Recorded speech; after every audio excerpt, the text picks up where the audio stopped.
کتنے ہی پیارے انداز میں اللہ تعالیٰ ہمیں سمجھانے کی کوشش کر رہے ہیں، اور وہ بھی ہماری خاطر، تاکہ ہم انسان جو غفلت میں پڑے ہوئے ہیں ہم سیدھے راستے پر چلنا شروع کر دیں، ہم صراط مستقیم اپنا لیں اور اس پیارے نبی کی پیروی شروع کر دیں جس سے محبت کرنے کا ہم دن رات دعویٰ کرتے ہیں۔ آخر یہ کس طرح کی محبت ہے جو ہم اپنے نبی پر جان تک قربان کرنے کا دعویٰ تو کر دیتے ہیں، لیکن اپنی نبی کی باتوں کو تو سنتے نہیں ہیں، ان پر عمل کرنے کی کوشش ہی نہیں کرتے۔ ہم اپنے خالق کو تو دیکھیں جس نے ہمیں پیدا کیا، ہمارا وہ معبود ہے، ہمیں سمجھانے کے لیے، ہماری رہنمائی کے لیے سورہ تکاثر میں کتنے ہی پیارے الفاظ کا استعمال کر رہے ہیں۔ کلا سوف تعلمون،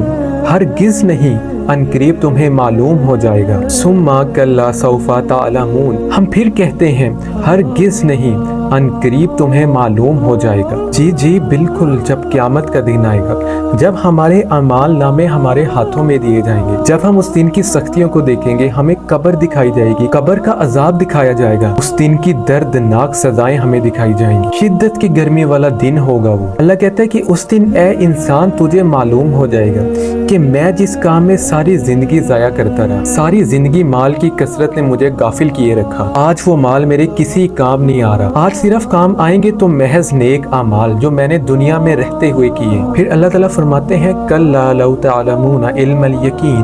ہرگز نہیں اگر تم جانتے علم یقین سے۔ علم یقین اس یقین کو کہتے ہیں کہ اللہ نے ہمیں کہہ دیا کہ اگر تم دنیا میں انسانوں کی طرح نہیں رہو گے، میرے نبی کے بتائے ہوئے طریقے کی طرح نہیں رہو گے، تو تمہیں بہت ہی زیادہ سخت سزائیں دوں گا میں۔ ہم نے ان سزاؤں کو دیکھا نہیں ہے، لیکن اللہ نے کہہ دیا بس ہم اس پر عمل کر لیں، اس کو کہتے ہیں علم یقین۔ اور اس کے دوسری طرف ہے عین الیقین۔ عین الیقین اس یقین کو کہتے ہیں کہ اگر اللہ ہمیں قیامت کے دن کی سختیوں کو دکھا دیتے اور ان سختیوں کو دیکھ کر ہم اللہ کی بات پر عمل شروع کر دیتے، اس کو کہتے ہیں عین الیقین۔ ادھر اللہ تعالیٰ کہتے ہیں کہ اگر تم جانتے علم یقین سے تو تم اس دنیا میں غفلت میں نہ پڑتے۔